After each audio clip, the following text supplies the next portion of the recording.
कैसे हो बच्चा पार्टी। मैं हूँ सितांशु चमोली और आज हम करेंगे एक्सरसाइज 1.2। हमने एक्सरसाइज 1.1 के क्वेश्चन नंबर 1, 2, 3, 4 चारों क्वेश्चन हमने कर लिए हैं।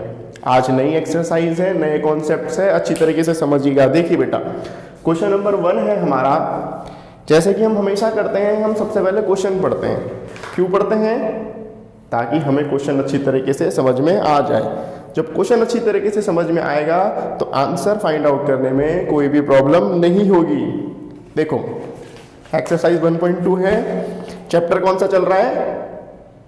Yes, integers. Name integer, number chapter 1 integer. ठीक है, क्वेश्चन 1 पढ़ते हैं एक्सरसाइज 1.2 का। Find each of the following products. कहा जा रहा है कि हमें जो क्वेश्चन गिवन है इसके प्रोडक्ट्स निकालने हैं। अब प्रोडक्ट का मतलब जनरली होता क्या है? ठीक है, when we talk about it in general terms, अगर हम जनरल टर्म्स में कहें तो प्रोडक्ट का मतलब होता है कि कोई भी सामान। ठीक है, but in maths the product is different. Product means the multiplication of two numbers.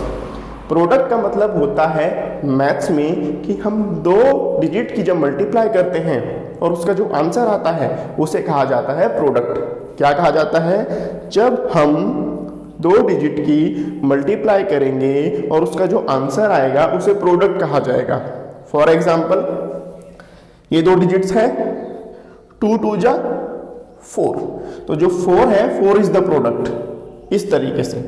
ठीक है, चलिए एक्सरसाइज स्टार्ट करते हैं। स्टार्ट करने से पहले कुछ बातें मैं आपको बताना चाहूँगा जो कि है मल्टीप्लिकेटिव आइडेंटिटीज। मल्टीप्लिकेटिव आइडेंटिटीज आपने क्लास 6 में पढ़ा होगा। अगर आपको याद नहीं है तो कोई बात नहीं, हम इसे दोबारा रिवाइज करेंगे और उसके बाद अपनी एक्सरसाइज को स्टार्ट करेंगे। क्योंकि मल्टीप्लिकेटिव आइडेंटिटी का बहुत ज़्यादा यूज होने वाला है और आपको पता नहीं होगा तो एक्सरसाइज समझ में बिल्कुल भी नहीं आएंगे। तो मल्टीप्लिकेटिव आइडेंटिटी है फर्स्ट, ध्यान से सुनो।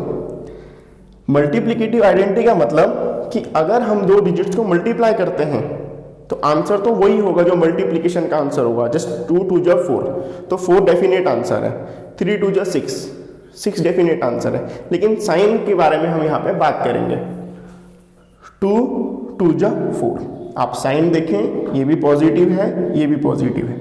इसकी 4 प्रॉपर्टी होती है। अगर दोनों डिजिट्स पॉजिटिव की हो तो आंसर हमेशा पॉजिटिव रहेगा।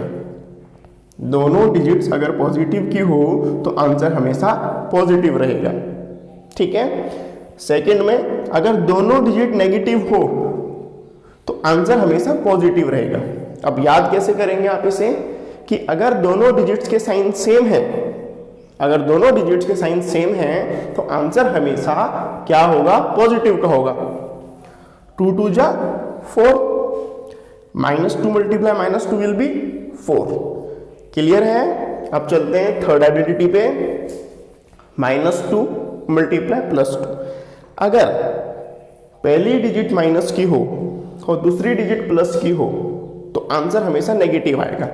यानी कि अगर 2 डिजिट मल्टीप्लाई हो रही हैं और उनमें से पहले डिजिट माइनस की है तो आंसर हमेशा नेगेटिव आएगा।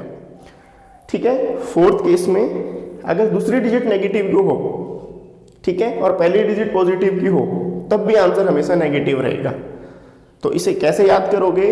अगर डिजिट्स की जब आप मल्टीप्लाई कर रहे हो और साइन डिजिट्स के सेम हैं, चाहे वो प्लस के हों या माइनस के हों, तो आंसर हमेशा पॉजिटिव रहेगा। जैसे कि फर्स्ट और सेकंड केस में है, +2 multiply +2 will be +4, -2 multiply -2 will be +4। ठीक है, बहुत इजी है, बहुत इजी। 3 है, 3 और 4 में क्या केस है? अगर एक डिजिट पॉजिटिव की हो और एक डिजिट नेगेटिव की हो, ठीक है, चाहे वो फर्स्ट डिजिट हो चाहे वो सेकंड डिजिट हो, अगर एक डिजिट पॉजिटिव की हो एक डिजिट नेगेटिव की हो तो आंसर हमेशा नेगेटिव में आएगा। ठीक है, जैसे कि -2 first digit negative, +2 second digit positive, 2 2 जा 4, minus multiply plus will be minus. ठीक है, 4 plus digit first digit plus की, सेकंड डिजिट माइनस की, +2 मल्टीप्लाई -2 विल बी -4। ठीक है, याद रहेगा, बहुत इजी है, इसे रिवाइज करेंगे तो बहुत जल्दी आ जाएगा। अब मल्टीप्लिकेटिव क्यों बोल रहा हूँ, क्योंकि यहाँ पे मल्टीप्लिकेशन हो रही है, तो ये प्रॉपर्टी तभी अप्लाई करना when you multiplying two digits with different science. Okay, चलिए एक्सरसाइज की तरफ बढ़ते हैं। आंसर नंबर 1 है, अभी हमने कहा find the following products, find each of the following products, यानी कि हमें आंसर फाइंड आउट करना है। तो पार्ट ए है इसका 3 मल्टीप्लाई -1, 3 इंटू -1, यानी कि first digit positive, second digit negative, positive into negative. देखो जो मल्टीप्लिकेशन का आंसर है टेबल्स की वो तो सिमिलर रहेंगे, जैसे 3 1 जा 3, 225 1 जा 225, ठीक है, 5 10 जा 50, इस तरीके से, बट साइन का ध्यान रखना है।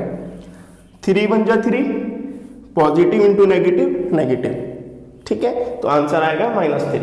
सेकेंड नेगेटिव है, कौन सा केस में है, थर्ड वाला, तो -1, सेकेंड डिजिट पॉजिटिव, 1 225 जा 225, minus multiply plus will be minus, ठीक है। अभी तो ये 2 डिजिट से तो आसान हो रहा है, लेकिन अगर कभी डिजिट ज़्यादा हो जाए, 3 डिजिट्स आ जाए, तो कैसे करोगे वो भी हम देखेंगे। सी में 21 30 जा, तो पहले आप 21 को 30 से मल्टीप्लाई करना, तो 21 के जब आप 30 से मल्टीप्लाई करोगे आंसर आएगा 630। आप साइन देखो, negative into negative will be positive. दोनों अगर डिजिट्स नेगेटिव की हों, जैसे कि इस केस में है, तो आंसर हमेशा पॉजिटिव रहेगा, तो पॉजिटिव का 630। क्लियर है, इजी है बहुत, आप आसान से समझ जाएंगे, बिल्कुल इजी, टेंशन नॉट, फिकर नहीं करनी। डी देखो -316 मल्टीप्लाई बाय 1, तो 316 multiply by 1 will be 316, negative into negative will be positive, जैसे कि हमारे केस नंबर कौन सा है, सेकंड में हो रहा है। क्लियर, अब आ गया इसमें ई वाला 0, 15 0 जा 0, ठीक है, 0 18 जा 0। ये बात हमेशा ध्यान रखना, अगर कोई भी डिजिट है और उसकी मल्टीप्लाई कर रहे हो आप 0 के साथ, तो आंसर हमेशा 0 आएगा, और 0 आपका हमेशा न्यूट्रल रहता है, ना ये पॉजिटिव होता है ना ये नेगेटिव होता है, इसे सिर्फ हम 0 लिखते हैं। तो 15 0 जा 0, 0 मल्टीप्लाई बाय -18 विल बी 0। 0 के साथ जिसकी भी मल्टीप्लाई होगी 0 हो जाएगी, ठीक है, चाहे वो कितनी बड़ी डिजिट क्यों ना हो, ठीक है, जो भी 0 के साथ मल्टीप्लाई होगा, चाहे कितनी बड़ी डिजिट क्यों ना हो, हमेशा 0 रहेगा। क्लियर, एफ में चलते हैं, 12 11 और 10, देखो 3 डिजिट्स हैं यहाँ पे। अब इसको कैसे करेंगे, first you multiply first 2 digits, पहले आप 2 डिजिट्स को मल्टीप्लाई करेंगे शुरू की, तो 12 इंटू 11, तो 12 11 जो होता है आपका 132, जो मैंने लिख दिया। अब इनके साइन की मल्टीप्लाई, तो minus multiply minus will be plus, जैसे कि हमारे केस नंबर सेकंड में है, तो आंसर आया पॉजिटिव का 132। अब ये 10 यहाँ ले लेंगे, मल्टीप्लाई बाय 10। कभी भी 3 डिजिट्स आएंगी तो इसी तरीके से आपको करना है, पहले फर्स्ट 2 डिजिट्स की मल्टीप्लाई करोगे, -12 मल्टीप्लाई -11, तो 12 11 जब 132, negative into negative positive, into यहाँ से 10 ले लिया, प्लस का 10, अब 132 10 जा 132, ठीक है। पहले 2 डिजिट्स की मल्टीप्लाई करो, आंसर आया, उस आंसर को 3rd डिजिट से मल्टीप्लाई करो और आंसर आया, और दोनों इसमें साइन सेम थे, तो आंसर आया पॉजिटिव का, तो कितना आया 1320। तो ए का आंसर है -3, बी का -225, सी का 630, टी का 316, ई का 0 और एफ का 1320। ये आपके आंसर है। आगे क्वेश्चन और करते हैं अभी।